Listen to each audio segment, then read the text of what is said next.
Dear friends, welcome back to people's academy. നമ്മളിന്ന് നോക്കുന്നത് ഒരു ടോപ്പിക്കാണ്. സിലബസ് നിങ്ങൾക്കറിയാം, 10th ലെവൽ പ്രിലിംസ്, അതായത് കമ്പനി ബോർഡ്, LGS, അതുപോലെ വെബ്കോ, LDC എന്നിവ എക്സാമിന്റെ സിലബസ് നിങ്ങളുടെ കയ്യിലുണ്ട്.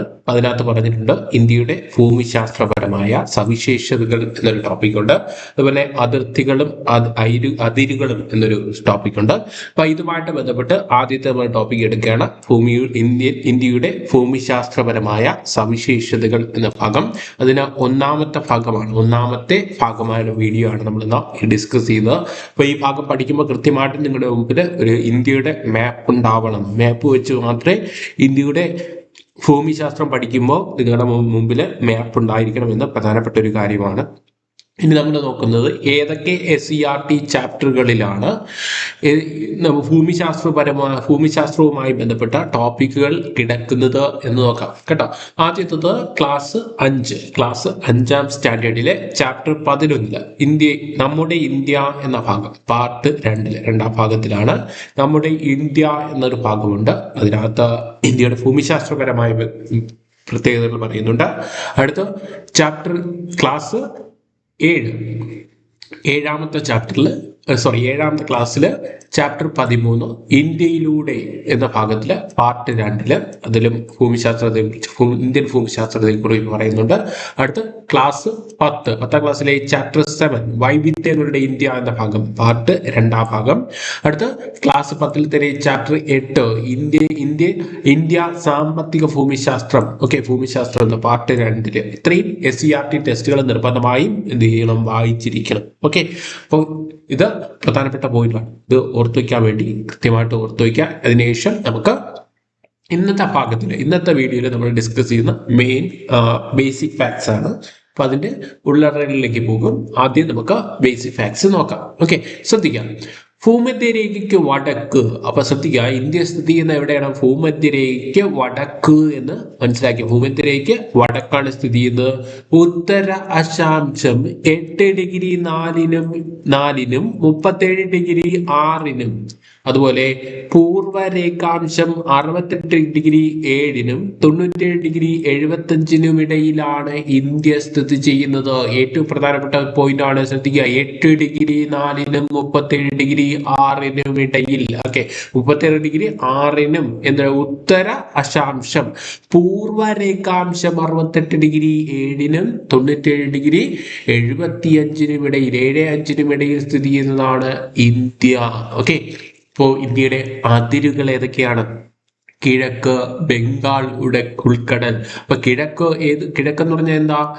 നമുക്ക് അറിയാം, ഈസ്റ്റ്. ഈസ്റ്റ്, കിഴക്ക്. അറിഞ്ഞാൽ നോട്ട് ചെയ്ത് നോക്കിയാൽ ഇംഗ്ലീഷ് മീഡിയം ഒക്കെ പഠിച്ചവർക്ക് ചിലപ്പോ കിട്ടത്തില്ല.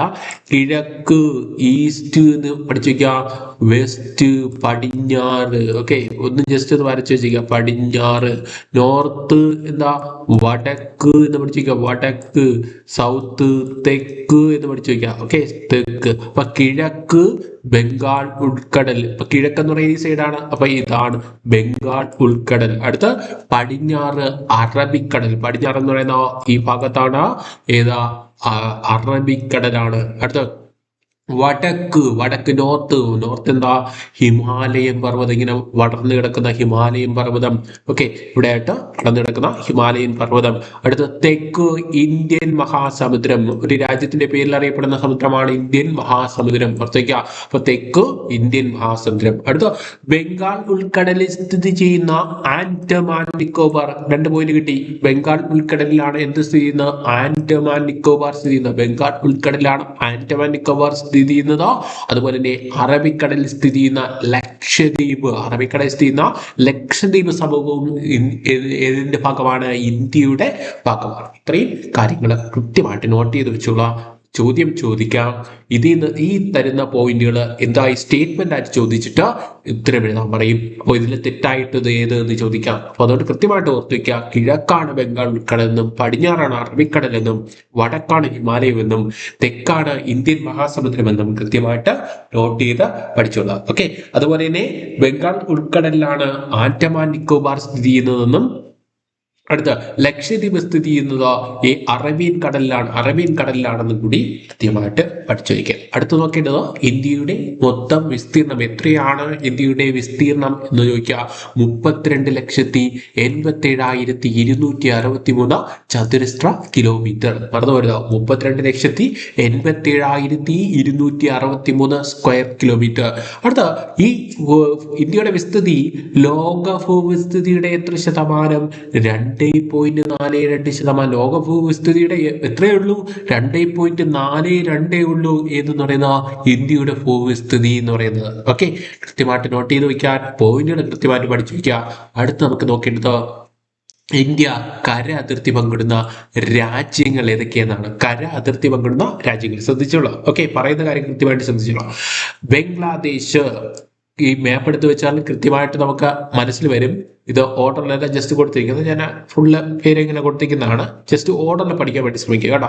അപ്പോൾ നമുക്ക് ഇവിടെ നിന്ന് തന്നെ തുടങ്ങാം. അതിർത്തി പങ്കിടുന്ന രാജ്യങ്ങൾ ഇവിടെ പാകിസ്ഥാൻ, അത് കഴിഞ്ഞാൽ ഇവിടെ ഏറ്റവും മേളിൽ അഫ്ഗാനിസ്ഥാൻ, അത് കഴിഞ്ഞാൽ ഇവിടെ ചൈന, ചൈന കഴിഞ്ഞാൽ ഇവിടെ നേപ്പാൾ, അത് കഴിഞ്ഞാൽ ഇവിടെ ഭൂട്ടാൻ. ഓക്കെ, ഇത് കഴിഞ്ഞാൽ മ്യാൻമാർ, അടുത്ത ബംഗ്ലാദേശ്. അപ്പൊ എത്ര രാജ്യങ്ങളുണ്ട്? 1, 2, 3, 4, 5, 6, 7. ഓക്കെ, അപ്പൊ കര അതിർത്തി പങ്കിടുന്ന എത്ര രാജ്യങ്ങളുണ്ട്?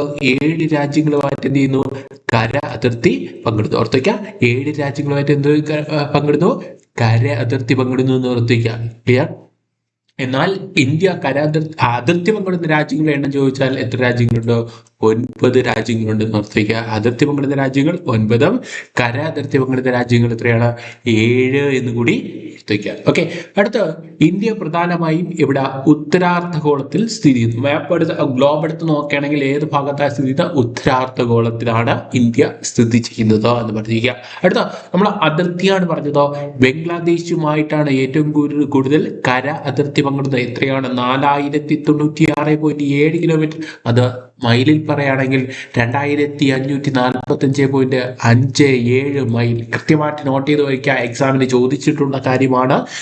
ഏറ്റവും കൂടുതൽ കര അതിർത്തി പങ്കിടുന്ന രാജ്യം ഇന്ത്യ. ഏറ്റവും കൂടുതൽ കര അതിർത്തി പങ്കിടുന്ന രാജ്യം ഏതെന്ന് ചോദിച്ചിട്ട് ഏതാണ്? ബംഗ്ലാദേശാണ്. അടുത്ത ഏറ്റവും കുറഞ്ഞ ദൂരം അഫ്ഗാനിസ്ഥാനുമായിട്ടാണ് 106 കിലോമീറ്റർ. മൈലിൽ പറയുകയാണെങ്കിൽ 65.86 മൈൽ. ഓക്കെ, അപ്പോൾ ഇന്ത്യയുടെ കര അതിർത്തി എത്രയാണ്? കര അതിർത്തി എത്രയാണ് ഇന്ത്യയുടെ കര അതിർത്തി? അതായത് എവിടെ നിന്ന് സ്റ്റാർട്ട് ചെയ്ത് ഇങ്ങനെ സ്റ്റാർട്ട് ചെയ്ത് ഇങ്ങനെ സ്റ്റാർട്ട് ചെയ്ത് എവിടെ നിന്ന് സ്റ്റാർട്ട് ചെയ്ത് ഇതുവരെ എത്തിയിട്ട് ഇതുവരെ ബംഗാൾ വരെ കിടക്കുന്ന കര അതിർത്തി എത്രയാണെന്ന് ചോദിച്ചാൽ 15,106.7 ആണ്. നിങ്ങൾ ടെസ്റ്റുകളിൽ കാണുക 15,200 എന്ന് ആയിരിക്കും. 15,200 എന്ന് പഠിച്ചു വയ്ക്കുക. കറക്റ്റ് പോയിന്റ് ആണെങ്കിൽ 15,106.7 കിലോമീറ്റർ. അത് മൈലിൽ പറയുകയാണെങ്കിൽ 9,386.87 മൈലാണെന്ന് ഓർത്ത് വയ്ക്കുക. ഓക്കെ, അടുത്ത് നോക്കേണ്ടത് ഇന്ത്യയുടെ കടന്നു പോകുന്ന പ്രധാന അക്ഷാംശ രേഖ ഏത് എന്നാണ് പറഞ്ഞു. നമ്മൾ പറഞ്ഞു ഉത്തരാർദ്ധഗോളത്തിലാണ് ഇന്ത്യ സ്ഥിതി ചെയ്യുന്നത് എന്ന് പറഞ്ഞു. അപ്പൊ ഉത്തരായന രേഖയാണ് കടന്നു പോകുന്നത്. ആ ഉത്തരായന രേഖ 23.59 എന്ന് പഠിച്ചു വയ്ക്കുക. അടുത്ത് ഉത്തരായന രേഖ കടന്നു പോകുന്ന ഇന്ത്യൻ സംസ്ഥാനങ്ങളുടെ എണ്ണം ചോദിച്ചാൽ 8 സംസ്ഥാനങ്ങളാണ്. നോക്കുക ഏതൊക്കെയാണ്? ഗുജറാത്ത്. ഓക്കെ, ഒന്നാമത്തെ സംസ്ഥാനമായി ഗുജറാത്ത്. രണ്ടാമത്തെ സംസ്ഥാനം രാജസ്ഥാൻ. മൂന്നാമത്തെ സംസ്ഥാനം ഏതാ? മധ്യപ്രദേശ്. നാലാമത്തെ സംസ്ഥാനം ഛത്തീസ്ഗഡ്. അഞ്ചാമത്തെ സംസ്ഥാനം ജാർഖണ്ഡ്. ആറാമത്തെ സംസ്ഥാനം ബംഗാൾ, വെസ്റ്റ് ബംഗാൾ. ഏഴാമത്തെ സംസ്ഥാനം ത്രിപുര. എട്ടാമത്തെ സംസ്ഥാനം മിസോറാം. ഓക്കെ, അപ്പൊ അതിങ്ങനെ പാസ് ചെയ്യും, ഇങ്ങനെ പാസ് ചെയ്ത് ഇങ്ങനെ പോകും. ഓക്കെ, ഇങ്ങനെ പാസ് ചെയ്ത് പോകുന്നതാണ് എന്ന് പറയുന്നത് 23.5 ഡിഗ്രി ഉത്തര അക്ഷാംശ രേഖയാണ് ഓർത്തു വയ്ക്കുക. അടുത്ത ഇന്ത്യയുടെ തെക്ക് വടക്ക് ദൂരം. നമ്മൾ തെക്കും വടക്ക് ഏതൊക്കെയാണെന്ന് കൃത്യമായിട്ട് നമ്മൾ നേരത്തെ നോട്ട് ചെയ്യുന്നു. അപ്പൊ ഇന്ത്യയുടെ തെക്ക് വടക്ക് ദൂരം, അതായത് ഇന്ത്യയുടെ തെക്ക് വടക്ക് ദൂരം എത്ര എന്നാണ് ചോദിച്ചിരിക്കുന്നത്. എത്രയാണ്? 32.14 ഓർത്തേക്കാം. 32.14. അടുത്ത കിഴക്ക് പടിഞ്ഞാറ്, അതായത് ഈ അക്ഷാംശരേഖ വരച്ചിരിക്കും പോലെ തന്നെ കിഴക്ക് പടിഞ്ഞാറ് എത്രയാണ്? 29.33 29.33 കിലോമീറ്റർ ആണ്. ഓക്കെ, അടുത്ത നമ്മൾ നേരത്തെ പറഞ്ഞു ഇന്ത്യയുടെ കര അതിർത്തി പറഞ്ഞു കഴിഞ്ഞു. കര അതിർത്തി എത്രയാണ്? 15,107 എന്ന് നമ്മൾ കറക്റ്റായിട്ട് പറഞ്ഞു. 15,200 കിലോമീറ്റർ എന്ന് പഠിച്ചു വയ്ക്കുക. അടുത്ത് ഇന്ത്യയുടെ സമുദ്ര അതിർത്തി. ഇന്ത്യക്ക് സമുദ്ര അതിർത്തി എത്രയുണ്ടെന്ന് വെച്ചാൽ 6,083. 6083 എന്ത് ചെയ്തു? ഇന്ത്യയുടെ സമുദ്ര അതിർത്തിയാണ്. അടുത്ത ഇന്ത്യയുടെ സമുദ്ര തീരത്തിന്റെ ദൈർഘ്യം.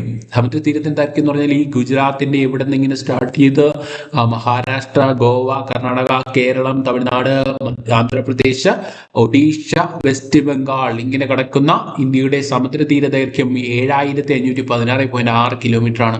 അപ്പൊ അടുത്ത് പഠിക്കേണ്ടത് ഇന്ത്യയിലെ കടൽ തീരമുള്ള സംസ്ഥാനങ്ങളുടെ എണ്ണം. എത്ര സംസ്ഥാനങ്ങൾ? 9 സംസ്ഥാനങ്ങൾ. ഏത് തുടങ്ങും? ഗുജറാത്തിൽ തുടങ്ങും, മഹാരാഷ്ട്ര, ഗോവ, കർണാടക, കേരളം, തമിഴ്നാട്, ആന്ധ്രാപ്രദേശ്, ഒഡീഷ, വെസ്റ്റ് ബംഗാൾ. അപ്പൊ ശ്രദ്ധിച്ചോളാം, ക്ലിയർ ആയിട്ട് ഓർത്ത് വെച്ച് പഠിക്കുക. ഈ മാപ്പ് വെച്ചാൽ പെട്ടെന്ന് ഓർമ്മയിൽ കിട്ടും. അതുകൊണ്ടാണ് മാപ്പ് കൃത്യമായിട്ട് കയ്യിലുണ്ടാവണം എന്ന് പറയുന്നത്. ഓക്കെ, അടുത്ത് നമുക്ക് നോക്കാം.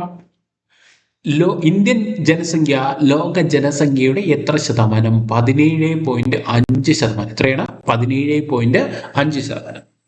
നമുക്കറിയാം, ഭൂമിശാസ്ത്രപരമായി സ്ഥലത്തിന്റെ പരിധി നോക്കുമ്പോൾ 2 ഉള്ളൂ. എന്നാൽ ലോക ജനസംഖ്യ നോക്കുമ്പോൾ എത്രയാണ്? 17.5% ഇന്ത്യയിലുണ്ട്. അപ്പൊ വലിപ്പത്തിൽ ലോകരാഷ്ട്രങ്ങളിൽ ഇന്ത്യയുടെ സ്ഥാനം ചോദിച്ചാൽ 7. എന്നാൽ ജനസംഖ്യയിൽ ലോകരാഷ്ട്രങ്ങൾക്കിടയിൽ ഇന്ത്യയുടെ സ്ഥാനം ചോദിച്ചാൽ 1-ാം സ്ഥാനമാണ്. ഏറ്റവും കൂടുതൽ ജനസംഖ്യയുള്ള രാജ്യം ഇന്ത്യയും, 2-ാം സ്ഥാനം ചൈനയും. മുമ്പ് എന്തായിരുന്നു?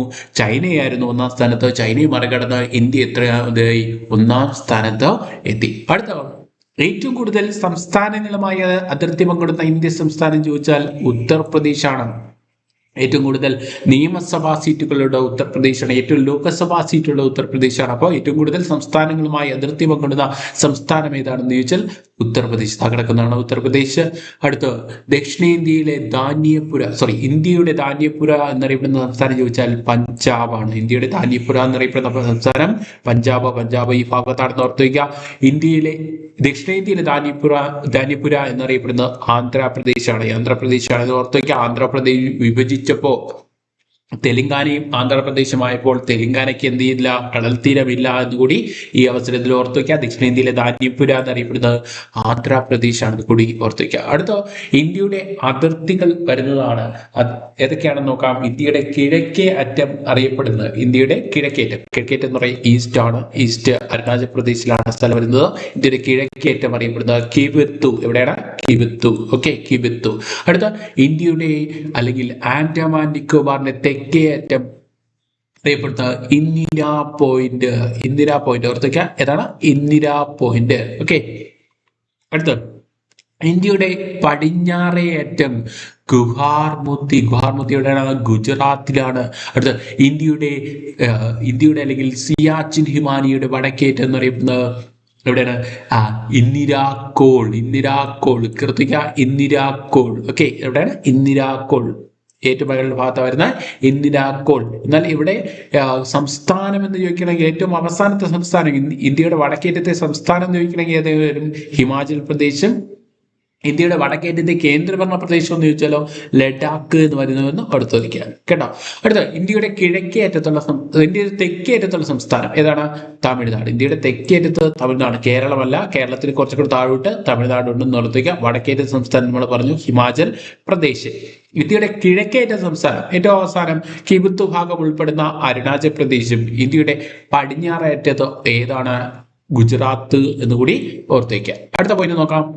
ഇന്ത്യൻ ഉപദ്വീപിന്റെ തെക്കേയറ്റം എന്ന് വെച്ചാൽ ഏതാണ്? കന്യാകുമാരി. ഇന്ത്യൻ ഉപദ്വീപിന്റെ തെക്കേയറ്റം കന്യാകുമാരിയും ഇന്ത്യൻ ഉപഭൂഖണ്ഡത്തിന്റെ തെക്കേയറ്റം എന്ന് ചോദിച്ചാലും കന്യാകുമാരിയാണ്. ഇന്ത്യൻ ഉപഭൂഖണ്ഡത്തിന്റെ തെക്കേയറ്റം കന്യാകുമാരി, ഇന്ത്യയുടെ ഉപദ്വീപിന്റെ തെക്കേയറ്റം ചോദിച്ചാലും കന്യാകുമാരിയാണ്. അടുത്ത ഏറ്റവും കുറവ് രാജ്യാന്തര അതിർത്തിയുള്ള സംസ്ഥാനം എന്ന് ചോദിച്ചാൽ നാഗാലാൻഡ്.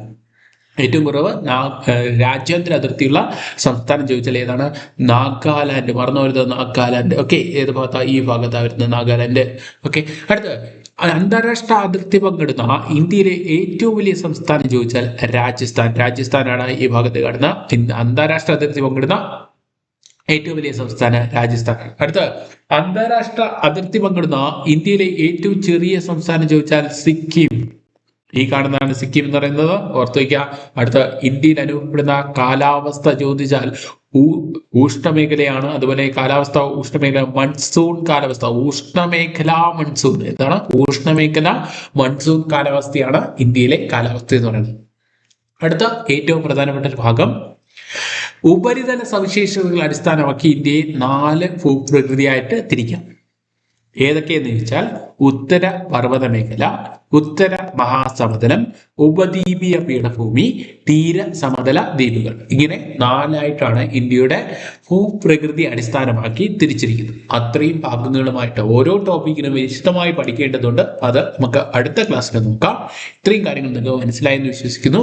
ഇഷ്ടപ്പെട്ടാൽ ലൈക്ക് ചെയ്യുക, ഷെയർ ചെയ്യുക, ഫ്രണ്ട്സിലെല്ലാം ഷെയർ ചെയ്യുക. നിങ്ങൾ ഫേസ്ബുക്കിലാണ് കാണുന്നതെങ്കിൽ ജസ്റ്റ് ഫോളോ കൂടെ ചെയ്യാൻ വേണ്ടി ശ്രമിക്കുക, ഷെയർ ചെയ്യുക. യൂട്യൂബിലാണ് കാണുന്നതെങ്കിൽ എന്ത് ചെയ്യുക, സബ്സ്ക്രൈബ് ചെയ്യാൻ വേണ്ടി ശ്രമിക്കുക. Okay, thank you for watching. Thank you.